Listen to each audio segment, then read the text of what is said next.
ಚಕ್ರವರ್ತಿ ಸೂಲಿಬೆಲೆ ಹೇಳಿಕೆಗೆ speaker UT Khader ಅವರು ಕೆಂಡ ಆಗಿದ್ದಾರೆ. ಅನ್ಯ ಧರ್ಮದ ಯುವತಿಯರನ್ನ ವಿವಾಹ ಮಾಡಿಕೊಳ್ಳಿ ಅಂತ ಮದುವೆ ಆಗಿ ಅಂತ ಹೇಳಿಕೆ ಕೊಟ್ಟಿದ್ರು ಚಕ್ರವರ್ತಿ ಸೂಲಿಬೆಲೆ.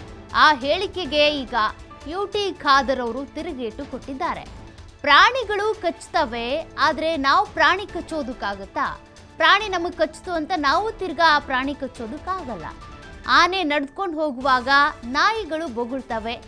ಕೊರಗಜ್ಜನ ಕ್ಷೇತ್ರಕ್ಕೆ ನಡೆ ಎಂದು ಪ್ರತಿ ವರ್ಷ ಕಾರ್ಯಕ್ರಮ ಮಾಡ್ತಾರೆ.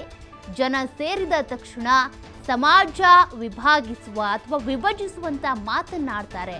ಕಳೆದ ಬಾರಿ ಒಬ್ಬರು ಇದಕ್ಕಿಂತ ಡಬಲ್ ಮಾತನಾಡಿದ್ರು. ಆಗ ನಾವು ಕೊರಗಜ್ಜನ ಬಳಿ ಹೋಗಿ ಪ್ರಾರ್ಥನೆ ಮಾಡಿದ್ವಿ. ಈಗ ಅವರು ಶಿಕ್ಷೆಯಾಗಿ ಎಲ್ಲಿ ಹೋಗಿದ್ದಾರೆ ಗೊತ್ತಿಲ್ಲ. ಕೋಮುವಾದಿ ಶಕ್ತಿಗಳನ್ನು ದೂಷಿಸುವುದೇ ಜಾತ್ಯತೀತ ಅಲ್ಲ, ಸಮಾಜ ಒಟ್ಟುಗೂಡಿಸಿ ಸೌಹಾರ್ದತೆಯಿಂದ ಕೊಟ್ಟುವುದು ಜಾತ್ಯತೀತತೆ ಅಂತೇಳಿ ಮಂಗಳೂರಿನಲ್ಲಿ ಸ್ಪೀಕರ್ ಯುಟಿ ಖಾದರ್ ಮಾತನಾಡಿದ್ದಾರೆ. ನಮ್ಮ ಸಮಾಜದಲ್ಲಿ ಇಲ್ಲಿ ಮಾನಿಟರ್ ಇಲ್ಲ ಹೇಳಿ, ನಮ್ಮ ಸಮಾಜದಲ್ಲಿ ನಾವು ನಮ್ಮ ಸಮಾಜದ ಗಂಡು ಮಕ್ಕಳಿಗೆ ಹೆಣ್ಣು ಸಿಗಲಿಲ್ಲ ಅಂತ ಆಲೋಚನೆ ಮಾಡ್ತಾ ಇರುವಾಗ ಪಕ್ಕದ ಸಮಾಜದಲ್ಲೂ ಸಮಸ್ಯೆಗಳಿದೆಯಲ್ಲ, ಧೈರ್ಯ ತುಂಬ್ರಲ್ಲ ಮಿತ್ರ. ಈ ಸವಾಲುಗಳನ್ನ ನಾವು ಎದುರಿಸಬೇಕು ಅಂತಂದ್ರೆ ಅಗ್ರೆಸಿವ್ ಮಾರ್ಗದಲ್ಲಿ ಹೋಗಬೇಕೇ ಹೊರತು ಇನ್ನು ನಾವು ಡಿಫೆನ್ಸ್ ಅಲ್ಲಿ ಆಡಿದ್ರೆ ಆಗೋದಿಲ್ಲ ರೀ. ಟೆಸ್ಟ್ ಮ್ಯಾಚ್ಗಳು ನಿಂತು ಹೋಯ್ತು, ಒನ್ ಡೇ ಮ್ಯಾಚ್ಗಳು ಕಡಿಮೆ ಆಯ್ತು. 2020 ಮ್ಯಾಚ್ ಇರೋದೇ 20 ಓವರ್.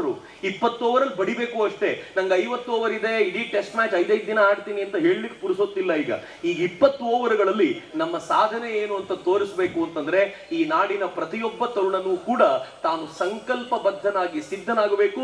ಅಂತ ಸಂಕಲ್ಪಬದ್ಧನಾಗ್ಲಿಕ್ಕೆ ಅಂತಾನೆ ಇವತ್ತು ಪಾದಯಾತ್ರೆ ಮಾಡಿರೋದು. ಆ ಪಾದಯಾತ್ರೆಯ ಆ ಸಾಮರ್ಥ್ಯವನ್ನೇನು ಗಳಿಸ್ಕೊಂಡಿದ್ದೀವಲ್ಲ, ಅದನ್ನು ಪರಿಪೂರ್ಣವಾಗಿ ಸಮರ್ಪಿಸ್ಲಿಕ್ಕೆ ಸಿದ್ಧರಾಗೋಣ. ಜಾಗತಿಕ ಮಟ್ಟದಲ್ಲಿ ದೊಡ್ಡ ಬದಲಾವಣೆ ಬರ್ತಿದೆ. ಯಾರು ಬರುದು ಇನ್ನು ಗುಂಪಲ್ಲಿ ಯಾರು ಹೊರಗಿಂದ ಏನು ಮಾತು ಗೊತ್ತಿಲ್ಲ.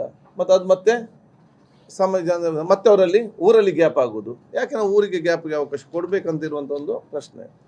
ಎರಡನೇದು, ಕೊರಗಜ್ಜನ ಆ ಒಂದು ಕ್ಷೇತ್ರದಲ್ಲಿ ತಾವು ಕೇಳಿದ್ದೀರಿ, ಪ್ರತಿ ವರ್ಷ ಕೂಡ ಈ ಒಂದು ನಡೆ ಇದೆ. ಪ್ರತಿ ವರ್ಷ ಕೂಡ ಅಲ್ಲಿ ಒಬ್ಬರಿಗೆ ಬಂದು ಯಾವುದೋ ಒಂದು ರೀತಿಯಿಂದ ಮಾತಾಡ್ತಾರೆ. ಅಲ್ಲಿಗೆ ಬರುವವರು ಎಲ್ಲ ಹೋಗೋರು ಧಾರ್ಮಿಕತೆ ಮತ್ತು ಪಾವಿತ್ರತೆಯಿಂದ ಶ್ರದ್ಧಾಪೂರ್ವಕವಾಗಿ ಬರುವವರು. ಅಲ್ಲಿ ಸೇರಿದ ಜನರನ್ನು ಸೇರಿದ ತಕ್ಷಣ ಇದರ ಪ್ರಯೋಜನ ಪಡ್ಕೊಳ್ಬೇಕಂತ ಹೇಳಿಕೊಂಡು ಯಾರದು ಇದು ಸಮಾಜ ವಿಭಾಗಿಸೋದು ಮಾತನ್ನು ಇವತ್ತು ಮಾತಾಡ್ತಾರೆ. ಜನರು ಯಾವುದಕ್ಕೆ ಮಹತ್ವ ಕೊಡಲಿ ಕೊಡೋದಿಲ್ಲ, ಆ ಊರವ್ರು ಕೂಡ ದೊಡ್ಡ ಮಹತ್ವ ಕೂಡ ಕೊಡೋದು ಇಲ್ಲ.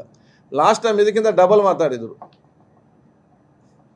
ಯಾಕೆಂದರೆ ಲಾಸ್ಟ್ ಟೈಮ್ ಅದು ಇಲೆಕ್ಷನ್ ಟೈಮ್. ಲಾಸ್ಟ್ ಟೈಮ್ ಅದು ಇಲೆಕ್ಷನ್ ಟೈಮಲ್ಲಿ ಇದಕ್ಕಿಂತ ಜೋರಿತ್ತು, ಏನೆಲ್ಲ ಮಾತಾಡಿದರು. ನಾವು ಯಾವುದಕ್ಕೆ ಮಹತ್ವನೇ ಕೊಡಲಿಲ್ಲ.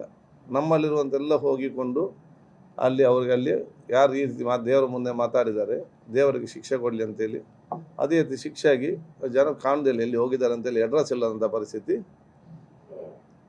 ಆಗಿದೆ. ಸೊ ನಾನು ಹೇಳುವಂಥದ್ದು, ನನ್ನ ವೈಯಕ್ತಿಕವಾಗಿ ಇಂಥ ವಿಚಾರಗಳೆಲ್ಲ ನಾವು ಆನೆ ಹೋಗುವಾಗ ನಾಯಿಗಳು ಬೊಗಳ್ತಾರೆ ಅಂತ ಹೇಳಿಕೊಂಡು ಹಿಂದೆ ಹೋಗ್ಲಿಕ್ಕೆ ಆಗ್ತದ? ಹಿಂದಿನ ಗಾದೆಯಲ್ಲಿ ಇಲ್ವಾ? ನಾ ಹೇಳಿದ ಮಾತಂತಲ್ಲ, ಯಾರು ಜನ ಅರ್ಥ ಮಾಡಿಕೊಳ್ಬೇಕು ಅಲ್ವಾ? ಯಾರ ಒಂದು ಬೊಗಳ್ತಾರೆ ಅಂತ ಹೇಳಿಕೊಂಡು ಇವರ ಹಿಂದೆ ನೀವು ಹೋಗುದಂತ ಹೇಳಿದ್ರೆ ಎತ್ತಾಗ ನಮ್ಗೆ 100 ಕೆಲಸ ಇದೆ ಮಾರ್ರೆ. ಕೋಮುವಾದಿ ಶಕ್ತಿಗಳನ್ನು ದೋಷಿಸುವುದೇ ಜಾತ್ಯತೀತ ಅಲ್ಲ. ಕೋಮುವಾದಿ ಶಕ್ತಿಗಳು ಬೈದಾಗ ಅವ್ರಿಗೆ ಬೈಯುವುದು ಜಾತ್ಯತೀತ ಶಕ್ತಿಯಲ್ಲ. ನಾವು ಸಮಾಜವನ್ನು ಅವರು ಬೈದಂಥ ಸಂದರ್ಭದಲ್ಲಿ ಸಮಾಜವನ್ನು ಒಗ್ಗಟ್ಟುಗೊಳಿಸಿ, ಎಲ್ಲ ವರ್ಗ ಪ್ರೀತಿ ವಿಶ್ವಾಸ ಒಗ್ಗಟ್ಟುಗೊಳಿಸಿ ಆ ಸೌಹಾರ್ದತೆ ಪ್ರೀತಿ ವಿಶ್ವಾಸ ಸಮಾಜ ಕಟ್ಟುವುದೇ ಜಾತ್ಯತೀತ.